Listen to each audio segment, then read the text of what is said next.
नमस्कार, मी साक्षी अनासने. Yes Marathi news मध्ये आपलं स्वागत. आता पाहूया एक special report.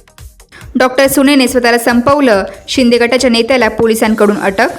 सांगोल्यातील doctor Rucha Rupnar आत्महत्ये प्रकरणामध्ये पोलिसांनी उद्योगपती तसेच सध्या मुख्यमंत्री शिंदे गटात असणाऱ्या भाऊसाहेब रुपनर यांना आज सकाळी अटक केली आहे. रुचा ही भाऊसाहेब रुपनर यांची सून आहे. रुचाने 6 जून रोजी पतीच्या त्रासाला कंटाळून राहत्या घरी आत्महत्या केली. या प्रकरणामध्ये कारवाई होत नसल्याचा आरोप केला जात आहे. मागील 5 दिवसापासून या प्रकरणात पोलिसांनी काहीच कारवाई केली नाही असा आरोप करत शहरातील डॉक्टरांनी रुचाला न्याय मिळवून देण्यासाठी हालचाली सुरू केल्या होत्या. याच पार्श्वभूमीवर आज शिंदे गटाच्या नेत्याला पोलिसांनी अटक केली आहे. या प्रकरणामध्ये रुचाचा पती सूरज हा अद्याप फरार आहे. रुचाने गुरुवारी सकाळी 7 वाजेच्या सुमारास येथील फॅपटेक कॉलेज वसाहतीमधील राहत्या घरात गळफास लावून आत्महत्या केली.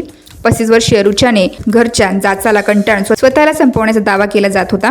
या प्रकरणामध्ये मागील 5 दिवसांमध्ये पोलिसांकडून कोणतीही कारवाई न करण्यात आल्याने सांगोल्यातील नागरिकांबरोबरच डॉक्टरांनीही सोशल मीडियावरून मोहीम सुरू केली होती.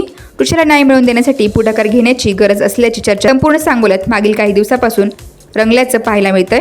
जनतेचा दबाव वाढत असल्याचं पाहून आज सकाळी पोलिसांनी रुचाच्या सासऱ्यांना अटक केली आहे. सांगोला तालुक्यातील प्रसिद्ध उद्योगपती असलेले भाऊसाहेब रुपनर यांचा मुलगा डॉक्टर सूरजचा विवाह 12 वर्षापूर्वी म्हणजे 2012 मध्ये प्रतिष्ठित दिवंगत डॉक्टर संजय पाटील यांची मुलगी रुचा सोबत झाला होता. सूरज आणि रुचा यांना 2 मुलंही झाली. मात्र सूरज आणि रुचा या दोघांमध्ये वारंवार वाद व्हायचे. सूरजच्या बाहेरखालीपणामुळे या दोघांमध्ये अनेकदा वाद होत होते. रुचाने सूरजच्या अनेक भानगडी उघड केल्या. रुचाने सूरजच्या साऱ्या प्रकरणाबद्दल कुटुंबाला माहिती दिली. मात्र या गोष्टींचा राग मनात ठेवून पती सूरज रुचाला वारंवार मारहाण करीत असल्याचा आरोप तिची आई सुनीता पाटील तसेच भाऊ ऋषिकेश यांनी केला आहे.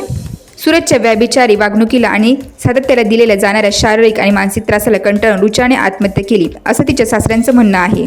सूरज आणि रुचा हे दोघे फॅपटेक इंजिनियर कॉलेज वसाहतीत वास्तव्यास होते. पेशाने डॉक्टर असलेले दोघेही MD रेडिओलॉजिस्ट होते. दोघांचे पंढरपूरमध्ये एक हॉस्पिटल आहे. दिवंगत वडिलांनी घेतलेल्या शहरातील अतिशय मोक्याचा भूखंड रुचाच्या नावावर आहे. या भूखंडावर कर्ज काढून देण्यासाठी सूरज पत्नीवर दबाव टाकत होता.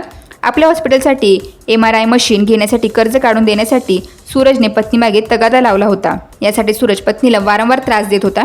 तिचा छळ करीत होता. सूरजकडून होणाऱ्या त्रासाला रुचा कंटाळली होती. मात्र वडिलांनी नावावर केलेल्या भूखंडावर कर्ज काढणार नाही असं रुचाने स्पष्ट केलं होतं. रुचाने कर्ज काढण्यास नकार दिल्याने सूरजकडून तिला देणारा त्रास वाढत गेला. यातच मानसिक दबावातून रुचाने आत्महत्या केली असं पोलिसांकडे दाखल करण्यात आलेल्या लेखी गुन्ह्यामध्ये नोंदवलं आहे.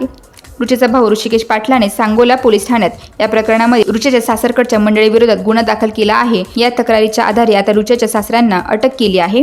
आता भाऊसाहेब रुपनर यांच्याकडून सूरजची माहिती काढण्याचा प्रयत्न केला जाईल असं सांगितलं जात आहे. येस मराठीसाठी तालुका प्रतिनिधी सांगोले. अशाच प्रकारच्या ताज्या घडामोडींसाठी Yes Marathi News YouTube channel share करा, सबस्क्राईब करा, लाईक करा आणि पाहत राहा येस मराठी न्यूज.